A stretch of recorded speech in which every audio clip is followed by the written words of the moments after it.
Hey everyone, we are back and let's be real for a second. You know that feeling when a project goes sideways?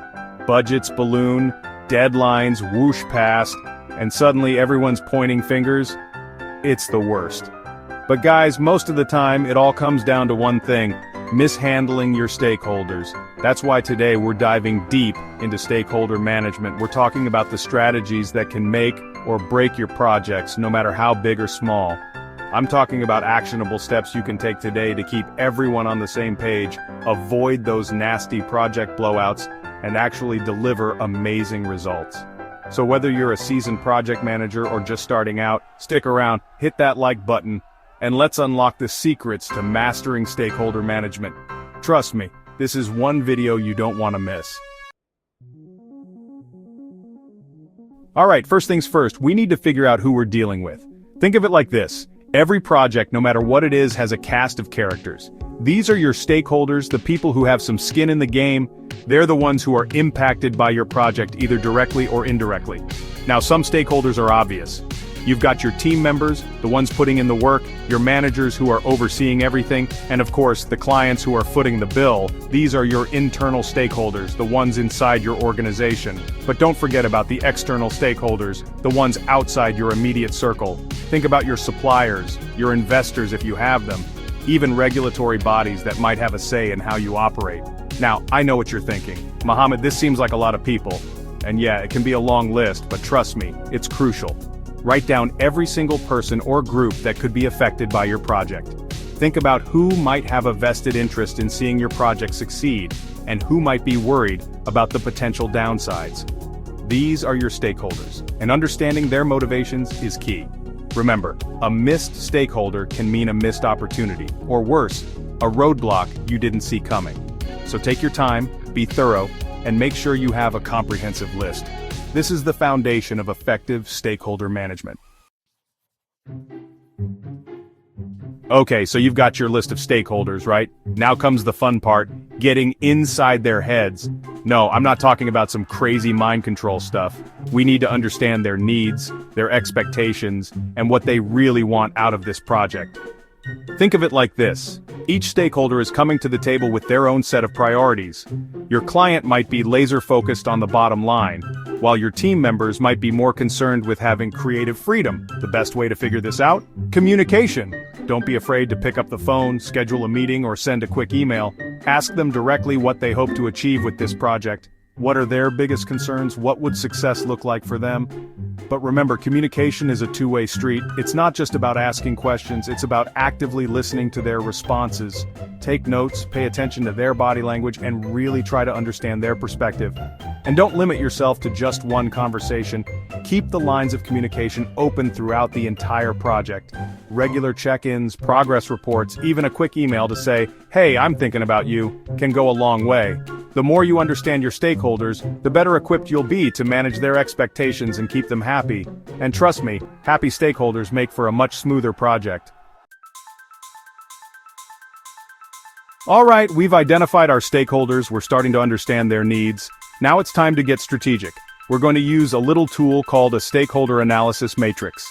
Don't worry, it's not as complicated as it sounds.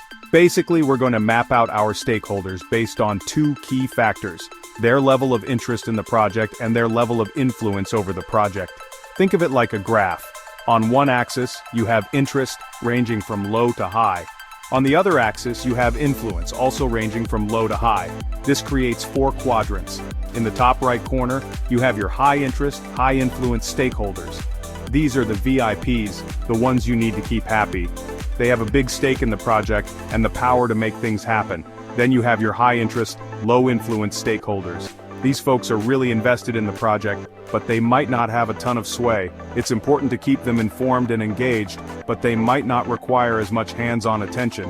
Next, we have the low interest, high influence group. These stakeholders might not be super involved in the day-to-day, but they have the power to make or break your project. These are the folks you need to keep in the loop and make sure they're on board with the big decisions. And finally, you have your low-interest, low-influence stakeholders. These are the ones who are kind of just along for the ride. They might not need a ton of attention, but it's still important to keep them informed.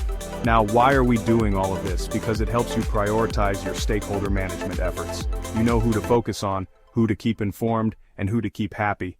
It's all about working smarter, not harder. All right, we're getting serious now. We've identified our stakeholders, we understand their needs, and we've analyzed their influence. Now it's time to create a plan of attack, the Stakeholder Management Plan. Think of this as your blueprint for success. It's a living document that outlines how you're going to communicate with, engage with, and ultimately manage your stakeholders throughout the entire project lifecycle. First things first, you need to define your communication strategy. How are you going to keep everyone in the loop? Will you be sending weekly email updates, holding monthly conference calls, using a project management software to track progress? Next, you need to think about your engagement strategy. How are you going to keep stakeholders actively involved and invested in the project? Will you be holding regular brainstorming sessions, soliciting feedback on key decisions, creating opportunities for them to provide input? And of course, you need to have a plan for conflict resolution. Because let's be real, disagreements happen. How are you going to handle those situations fairly and effectively?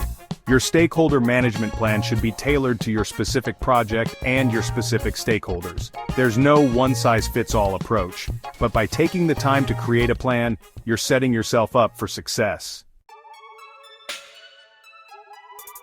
All right, let's talk about communication. I can't stress this enough. Regular, clear, and concise communication is the lifeblood of any successful project. Remember all those stakeholders we identified and analyzed? Well, they need to be kept in the loop. They need to know what's going on, how the project is progressing, and whether there are any roadblocks. But here's the thing, different stakeholders prefer different communication styles. Some people love getting detailed weekly reports, while others just want a quick phone call to touch base. That's why it's so important to tailor your communication to your audience. Figure out what works best for each stakeholder and adjust your approach accordingly. And don't be afraid to over-communicate. It's always better to err on the side of too much information than too little. No one has ever complained about being kept too informed. Use a variety of communication channels to reach your stakeholders. Email, phone calls, video conferencing, project management software, even good old-fashioned face-to-face meetings can all be effective. The key is to be proactive, consistent, and transparent with your communication. Keep your stakeholders informed, address their concerns, and celebrate your successes together. We're in the home stretch now, but here's the thing about stakeholder management. It's not a one-and-done deal. It's an ongoing process that requires constant attention and adjustment. Think of it like tending a garden. You can't just plant the seeds and walk away. You need to water them, fertilize them, and pull out the weeds. The same goes for your stakeholders. You need to continuously monitor their engagement, their satisfaction, and their overall perception of the project. Are they happy with the progress? Do they feel heard and understood? Are there any simmering conflicts that need to be addressed? One way to gauge stakeholder sentiment is through regular check-ins. This could be as simple as sending out a quick survey or scheduling a quick call to see how things are going. Another important aspect of ongoing stakeholder management is being flexible. Things change, priorities shift, and new challenges arise. Your stakeholder management plan should be a living document that evolves alongside your project. Don't be afraid to make adjustments as needed. If a particular communication strategy isn't working, try something different. If a stakeholder's needs have changed, adapt your approach. Remember, successful stakeholder management is all about building strong relationships, fostering open communication, and working collaboratively towards a common goal. So, there you have it, guys. That's the rundown on stakeholder management. We've covered a lot of ground today, but I hope you found it helpful. Remember, stakeholder management is an ongoing process, but by following these tips and putting in the effort, you can significantly increase your chances of project success. And hey, it's not just about avoiding disasters. Effective stakeholder management can actually lead to better communication, stronger relationships, and ultimately, a more successful project outcome for everyone involved.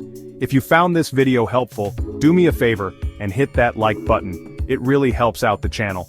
And don't forget to subscribe for more videos on project management, personal finance, and entrepreneurship. Until next time, thanks for watching. If you found this guide helpful, don't forget to like, comment, and subscribe for more project management tips and insights. See you in the next video.